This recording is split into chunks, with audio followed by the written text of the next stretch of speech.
Hello et bienvenue sur le podcast La Petite Pause. Donc aujourd'hui, on va continuer la série en fait sur le burn-out. Donc la semaine dernière, j'avais fait une introduction pour vous annoncer cette série de podcasts. Et donc aujourd'hui, en fait, comme je l'avais dit précédemment, on va faire une story time. En fait, tout simplement, je vais vous expliquer comment ça s'est passé pour moi. Enfin, comment j'en suis arrivée à faire un burn-out. Donc, je vais reprendre mes notes. En fait, je me suis aidée là de ChatGPT. Alors, comme je vous avais dit précédemment, j'ai des troubles, enfin des séquelles, des troubles neurologiques. Donc, c'est difficile pour moi parfois de mettre en place mes idées, etc. Et du coup, ChatGPT, c'est la vie. Donc, il m'a listé un petit peu un plan pour cet épisode pour que j'oublie rien. Et donc là, je reprends mes notes. Alors, du coup, on va commencer tout de suite. Donc, en fait, moi, mon histoire, donc j'ai fait un burn-out professionnel et donc ça a démarré. Je suis rentrée dans une entreprise en novembre 2019. Et c'est un poste dans la relation client que j'occupais. Et c'est un poste pour lequel, pour lequel j'avais pas postulé et pour lequel, en fait, on me l'avait proposé et je l'avais refusé parce que je savais très bien que la relation client, c'était pas forcément. Je dis pas que je suis pas, j'ai quelque chose contre les gens, mais pas sur toute une journée. Je me voyais pas faire ça toute la journée. Je sais pas si vous voyez ce que je veux dire, parce que les gens, de manière générale, il n'y a pas de souci, quoi, mais j'avais pas envie de me retrouver dans des situations conflictuelles parce que je savais que c'était le genre de poste où ça pouvait arriver. Et donc par un quiproquo, je me retrouve dans cette entreprise. Et je le dis clairement lors de la session de recrutement que non, le poste, ça va pas le faire. Et j'explique pourquoi, que la relation client, c'est pour avoir des situations conflictuelles dans la journée, tout ça. Moi, non, j'avais déjà fait, j'avais déjà donné, et que je me voyais pas faire ça sur le long terme. Et là, la personne qui me recrute me dit « Mais oui, mais chez nous, blablabla, c'est bien... c'est bien séparé, en fait, au niveau du travail. Quand on te dit relation client, c'est la gestion de contrat. Et c'est la gestion simple. C'est-à-dire, au départ, c'était... la modification d'adresse, des régularisations de cotisations, des changements de RIB. Enfin, il n'y avait vraiment rien de... Parce que c'est une entreprise d'assurance. Donc, je ne changeais pas d'option. Je traitais pas de réclamation. Il n'y avait rien de tout ça. C'était vraiment des modifications très simples que j'avais à faire au départ. Et puis j'avoue, en fait, les personnes... la personne qui m'a reçue en entretien était très sympathique. Et du coup... Et puis l'entreprise avait l'air bien. Enfin, je veux dire... d'après ma abord, vous savez, il y a des endroits comme ça où vous savez que l'ambiance, elle a l'air sympa, quoi. Enfin, ça a l'air... elle avait l'air vraiment sympa. Et du coup, j'accepte. Et donc, je prends... donc, il y a un mois et demi de formation. Donc, je prends mon poste et effectivement, tout se passe bien. Donc, c'est des modifications... Et au départ, je suis contente du travail. C'est vraiment des modifications très simples. Changement d'adresse, changement de RIB, comme je l'ai dit. Quelques renseignements, renvoyer une carte, renvoyer un document. Enfin, rien de compliqué, rien de conflictuel. Enfin, je veux dire, un poste plutôt agréable. Et on arrive à la période en 2020, en fait, au confinement, le fameux confinement. Et là, en fait, l'entreprise, au niveau du service client, se restructure. Et du coup, il y avait 3 parties où je travaillais. Donc, moi, je faisais la relation client, mais basique, en fait, la gestion de dossier, tout simplement... les modifications de base. Ensuite, il y avait une partie qui faisait de la rétention / réclamation. et une autre partie qui gérait la partie, qui faisait la partie un peu plus commerciale quand il fallait rajouter des options, modifier les contrats, vendre, enfin tout simplement. Et donc mon service se restructure pour faire face à la situation de confinement, parce que je pense qu'ils avaient peur, peut-être au niveau de l'entreprise, je sais pas, enfin ils voulaient se réorganiser, hein, parce que c'est vrai que pendant la période au début du confinement, c'était assez flou, on savait pas trop où on allait, comment ça allait, enfin comment tout ça allait tourner. Et du coup, ma partie relation gestion de contrat se retrouve fusionnée avec la partie rétention réclamation. Et au début, on me dit oui, mais tu vas voir, c'est quelques appels, c'est dissous entre tout le monde, vous êtes beaucoup plus nombreux, etc., etc. Et en fait, au final, alors au début c'est comme ça, mais très vite ça va évoluer. C'est-à-dire que les modifications très simples qu'on faisait au départ, elles vont être automatisées, c'est-à-dire qu'on va encourager le client à le faire par lui-même, sur son espace client, etc.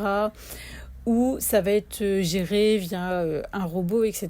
Et donc toutes ces petites modifications simples que je faisais, malheureusement disparaissent, et je me retrouve à faire des réclamations, de la rétention, enfin vraiment tout ce que je voulais pas faire au départ. Et ça va pas s'arranger, parce que du coup il va encore y avoir d'autres confinements, et en fait sur toute cette période Covid, mon poste en fait il va se dégrader, c'est-à-dire qu'au départ je faisais des petites modifications, et en fait je me retrouve à faire de la rétention, et ensuite ils font une espèce de fusion avec la partie commerciale, et je me retrouve à vendre, donc à faire de la réclamation, à vendre tout ce que je ne voulais pas faire depuis le départ. Et alors c'est pas que je sois difficile, hein, parce qu'en fait j'ai toujours travaillé, hein, j'ai jamais eu de période de chômage, donc là c'est vrai que quand j'avais retrouvé ce poste, ça faisait très peu de temps que j'avais quitté le précédent, mais je savais ce qui me convenait. Et au départ, c'est vrai que je me suis dit, bon, fais pas ta difficile, c'est quand même bon à prendre un travail, l'ambiance est sympa, fais ça en attendant, etc., etc. Je sais pas si vous voyez ce que je veux dire. Et en fait, on arrive je veux dire mi-2021, où mon poste, c'est vraiment vraiment tout ce que je voulais pas faire. Et je me retrouve à travailler comme un robot, en fait. Parce qu'en plus, c'est drôle, parce qu'à chaque fois, on me posait la question, on me disait, mais comment tu fais pour les supporter quand ça crie, etc. Puis je dis, avec l'habitude, je les écoute plus, je suis en mode robot. Mais en fait, je me rendais pas compte que je dissociais, quoi, carrément. Enfin, j'étais plus là, quoi. Et je m'en suis rendu compte un peu plus tard, parce que des fois, je travaillais, et puis on venait me voir... dans la journée, on me disait « Ah, j'ai repris le dossier de Madame Tartampion » et que j'avais traité dans la matinée. Par exemple, on venait me voir dans l'après-midi avec le dossier de Madame Tartampion, et en fait, Madame Tartampion, je me souvenais même pas de qui c'était. Enfin, je veux dire, c'est tellement en mode robot que en fait, je n'enregistrais rien en fait de ce que je faisais. Je me souvenais même plus de ce que je faisais en fait. C'est pour vous dire l'état de démence dans lequel je me trouvais. Et donc ça c'était ma situation en mi-2021. Donc là, je me dis, ça va pas le faire longtemps, je vais chercher ailleurs. Et donc, je laisse passer les vacances. Je me dis, à la rentrée, en septembre, etc., je vais rechercher autre chose. Et arrive le mois de septembre, octobre. Et là, je me sépare de mon ami, de mon conjoint. Et là, c'est vraiment... Alors, j'ai pas voulu me l'avouer tout de suite, mais ça a vraiment été, ça a été catastrophique pour moi. C'était vraiment, on s'est séparés. Enfin, c'est moi qui ai souhaité la séparation, mais c'est quelqu'un que j'aimais vraiment, vraiment, vraiment, vraiment beaucoup. Et qui avait des difficultés. Et en fait, tous les deux, c'était plus possible. Et il a fallu prendre une décision. Et cette décision, je l'ai prise, mais franchement, je m'en suis mordu les doigts. Et fin 2021, j'étais la moitié de moi-même, avec un boulot de merde, et je continuais à travailler comme un robot, et plus la force de chercher ailleurs, de rebondir. J'étais vraiment sonnée. Arrive 2022, là je me dis, il faut que je me le sorte de la tête. Alors c'est pas mon travail, mais mon ex-conjoint, je l'avais tout le temps en tête, tout le temps. Et donc là, j'avais pas mal de jours de congés accumulés, etc. Et là je pose des vendredis, des lundis, je fais des week-ends de 3 jours, assez régulièrement pour... En fait, le travail, je le continue, mais en mode robot, et la seule idée que j'ai en tête, c'est vraiment me sortir mon ex-conjoint de l'esprit, parce que c'est vraiment une situation, la séparation... Enfin, cette séparation-là, j'en ai pas eu 50 non plus des séparations, mais la séparation, elle a été compliquée. Elle a été difficile pour moi, enfin pour lui aussi, mais je veux dire, ça m'a fait vraiment beaucoup de peine. Et donc tout 2022, ça va être comme ça. Je vais faire enchaîner les week-ends, continuer à travailler comme un robot, et j'en peux plus en fait. Donc je travaille comme un robot, je dors de moins en moins bien, enfin vraiment ça se dégrade. Et on arrive en janvier 2023, et c'est là que vraiment les problèmes au niveau du burn-out, où là ça va commencer. Donc en janvier, je commence à avoir des douleurs au niveau du cou, du bras, du dos. Donc je vais consulter, le médecin me dit vous avez des douleurs, c'est une espèce de névralgie en fait, donc il me donne des cachets, etc. En même temps, je suis une grande sportive, donc je me dis peut-être j'ai forcé, j'ai fait trop de sport, etc. Et donc ça commence comme ça en janvier. Donc je pense qu'à ce moment-là, il m'avait claqué, le médecin me claque une semaine d'arrêt. Donc au bout d'une semaine, je reprends le travail.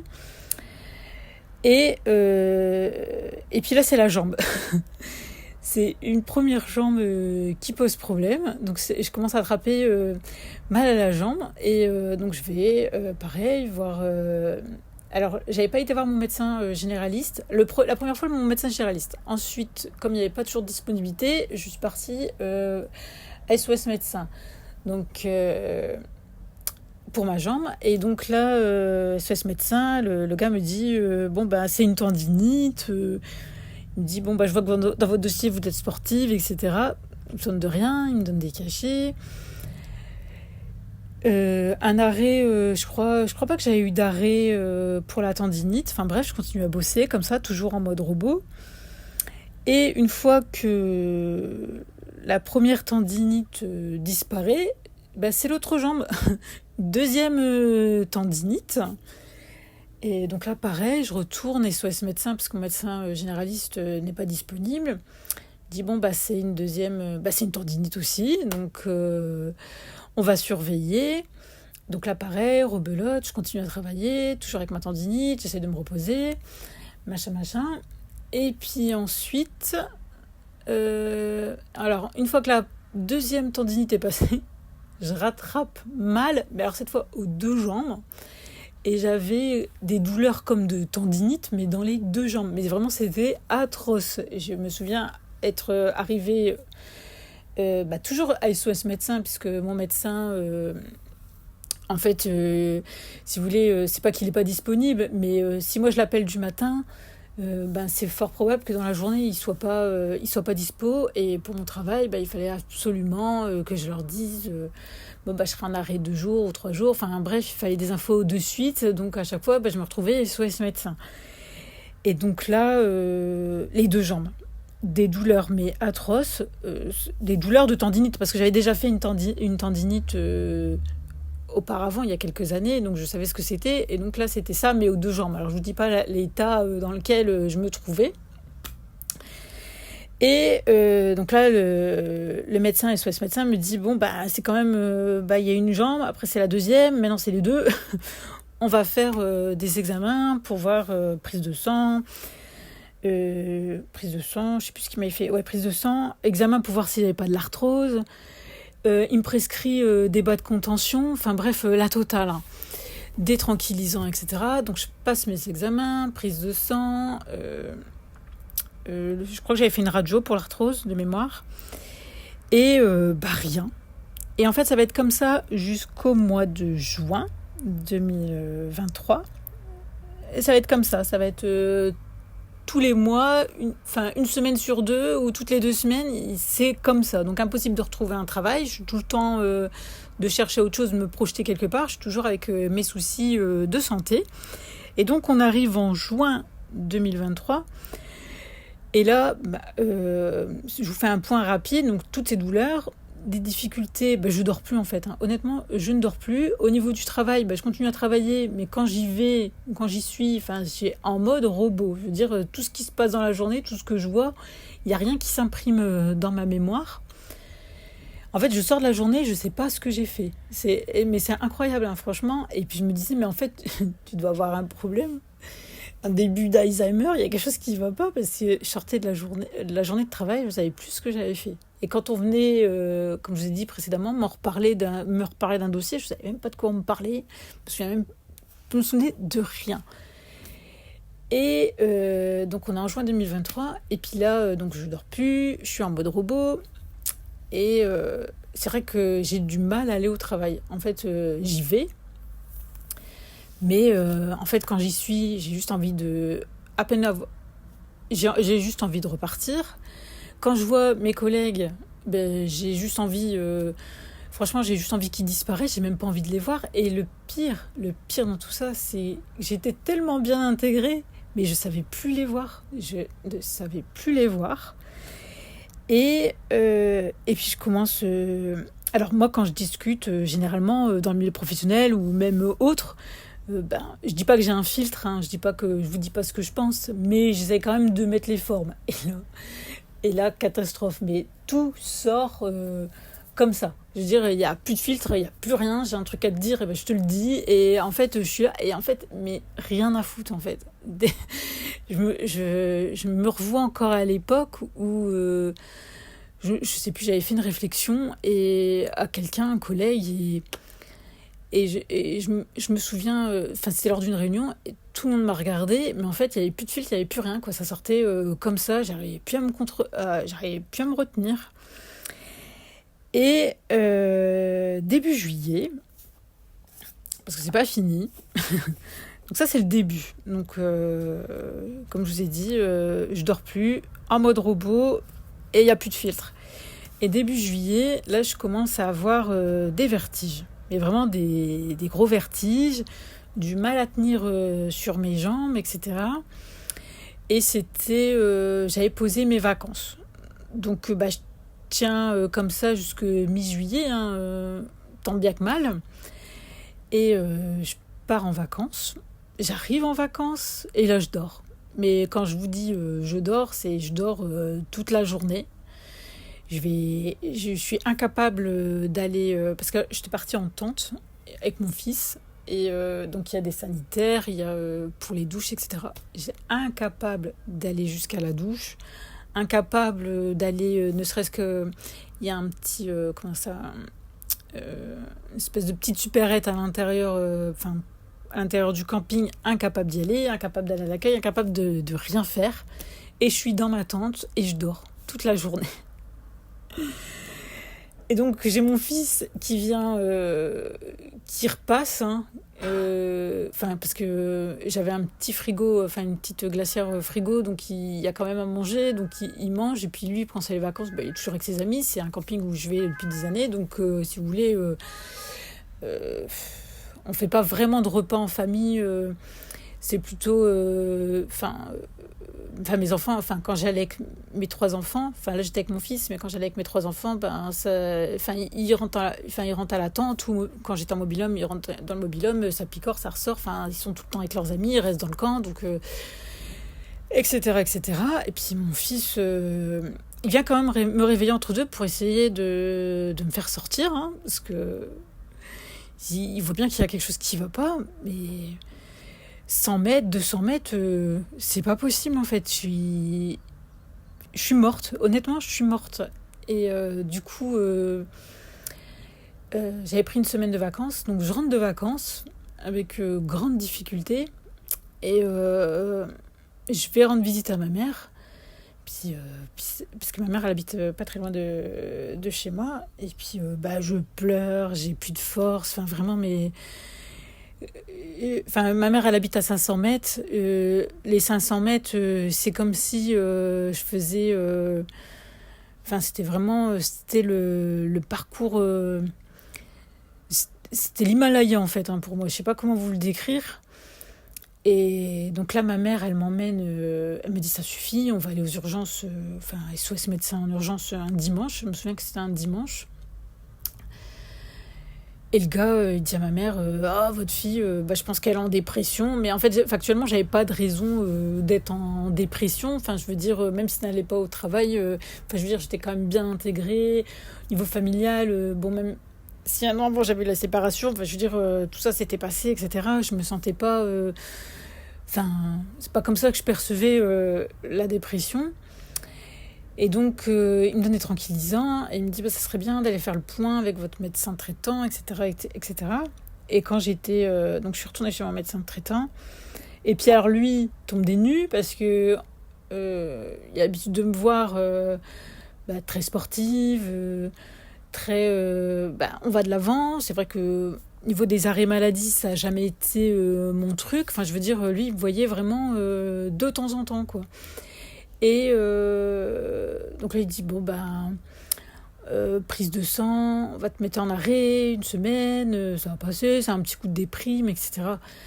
Et en fait, une semaine après, c'est toujours pas passé, mais c'était encore pire, quoi. Non seulement j'avais plus de...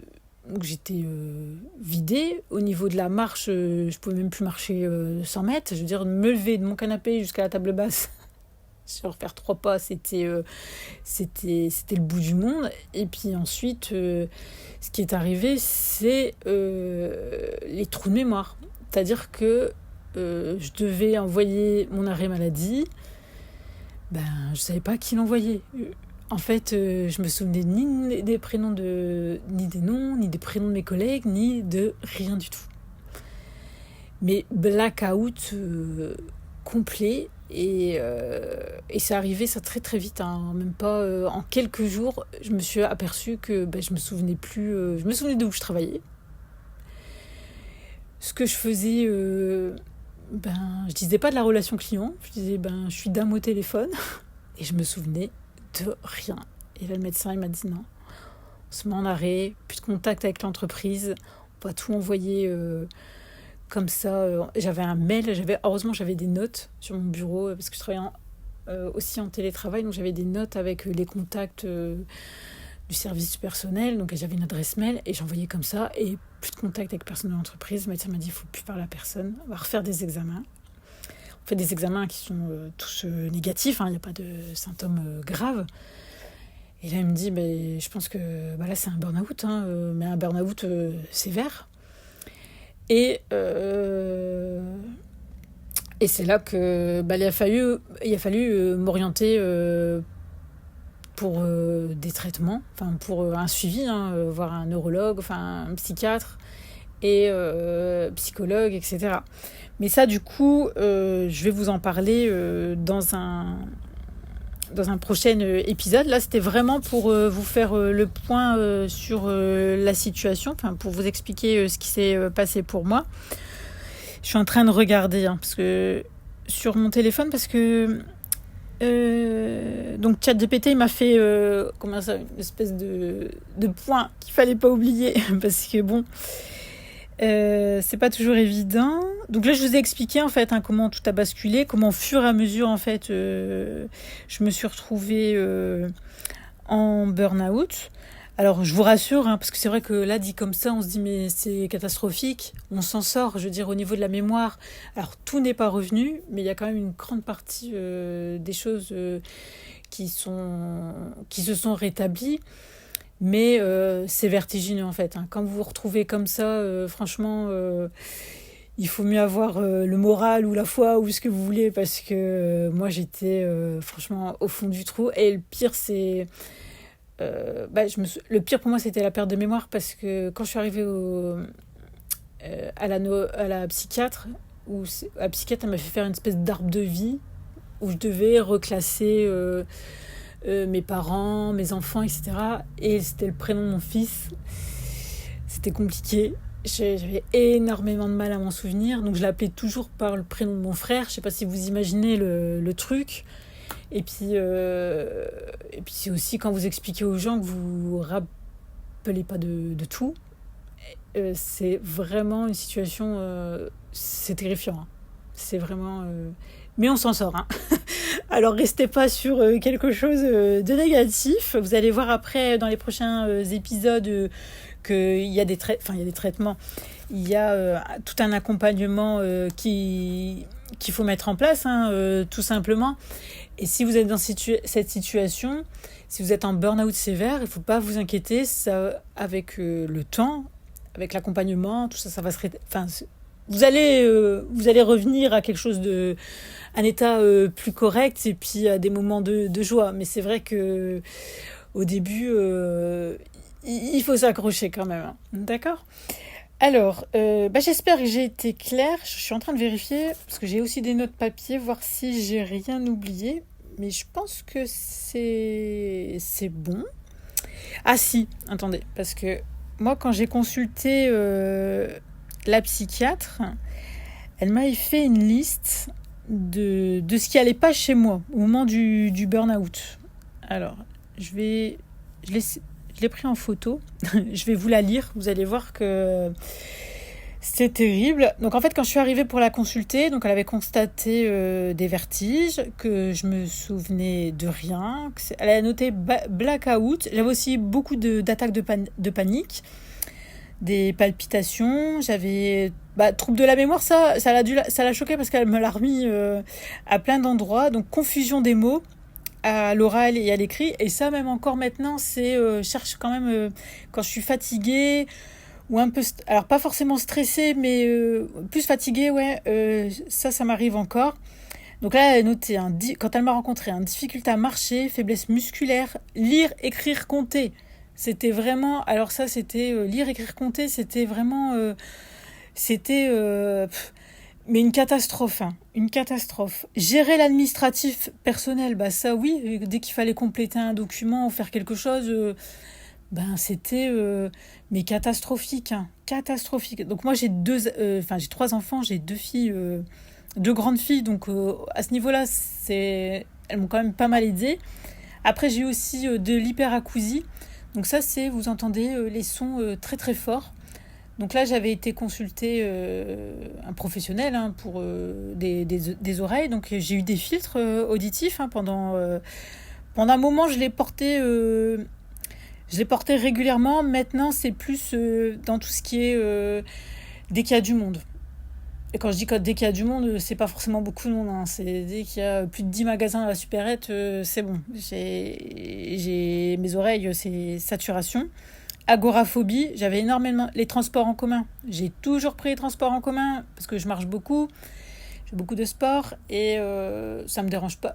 J'habite en ville, donc dans une grande ville, donc les transports en commun, c'est, c'est routinier. Transports en commun, plus capable de prendre les transports en commun. Trouble du sommeil.